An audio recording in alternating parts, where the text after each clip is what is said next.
নমস্কার বন্ধুরা, Bengali foods with রাখি রাখি চ্যানেল থেকে আমি আবার আজকে চলে এসেছি বাঁধাকপি দিয়ে একটা অন্যরকম রেসিপি করার জন্য। বাঁধাকপি দিয়ে তো ঘন্ট কোপ্তা অনেক খেয়েছেন, তো আজকে আমি ভাবছি যে এটা দেখাবো আমি আপনাদের। এটা আপনারা বাড়িতে ট্রাই করে দেখতে পারেন। তো বাঁধাকপিটাকে আমি অর্ধেকটা করে কেটে নিয়েছি। অর্ধেক কেটে নিয়ে এটাকে গরম জলে ভাপ দিয়ে একদম এভাবে চিপে জলটা ফেলে আমি এখানে রেখে দিয়েছি। খুবই সাধারণ আর খুব কম সময়ের মধ্যেও হয়ে যাবে এটা। এটার মধ্যে ভাপ দিয়ে রেখে দিয়েছি। এখন আমি এটার মধ্যে এক এক করে দিয়ে দিচ্ছি এখানে টমেটোর কুচি, লঙ্কা কুচি,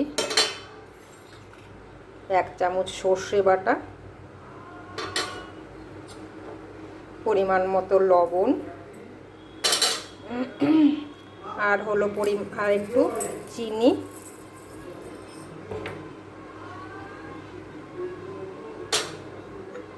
আর একটু সর্ষের তেল দেব,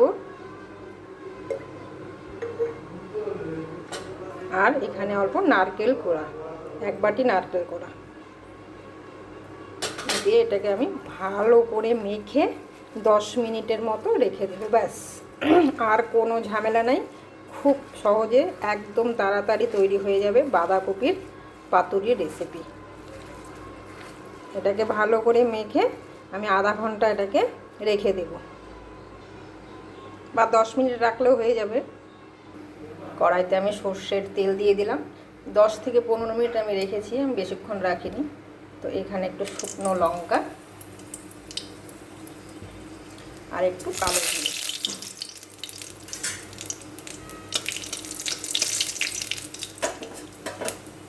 হয়ে গেল। এখন এই মেখে রাখা মিশ্রণটা আমি এখানে ঢেলে দেব।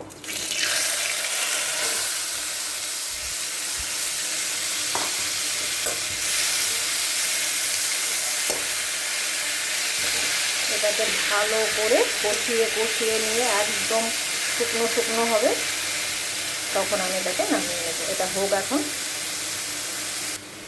এখানে আমি সব কিছুই দিয়েছি, তখন শুধু আমি হলুদটা দিতে ভুলে গেছিলাম, তো আমি এখন হলুদটা দিয়ে দিচ্ছি।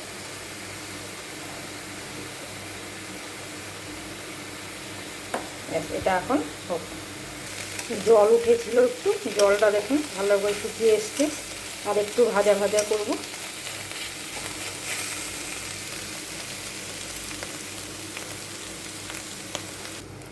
একদম শুকিয়ে এসছে, ব্যাস আমার হয়ে গেছে এটা বাঁধাকপির পাতুরি, নারকেল পাতুরি।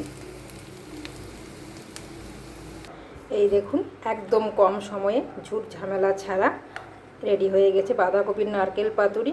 এটা আপনারা বাড়িতে একবার ট্রাই করে দেখতে পারেন, ভীষণ ভালো লাগবে খেতে, আর মুখরোচকও একটু টেস্টি অন্যরকম লাগবে। তো কেমন লাগলো আমার এই ভিডিওটা? যদি ভালো লাগে কমেন্ট করে অবশ্যই জানাবেন, আর ভালো লাগলে আমার পাশে থাকবেন, ফলো করে রাখবেন, আর ইউটিউব চ্যানেল থেকে দেখলে সাবস্ক্রাইব করে আমার পাশে থাকবেন। আপনারা সকলে ভালো থাকবেন, সুস্থ থাকবেন। আমি আবার আসবো অন্যরকম ভিডিও নিয়ে। আজকে আমি এখানেই শেষ করছি বাঁধাকপির নারকেল পাতুরি। নমস্কার।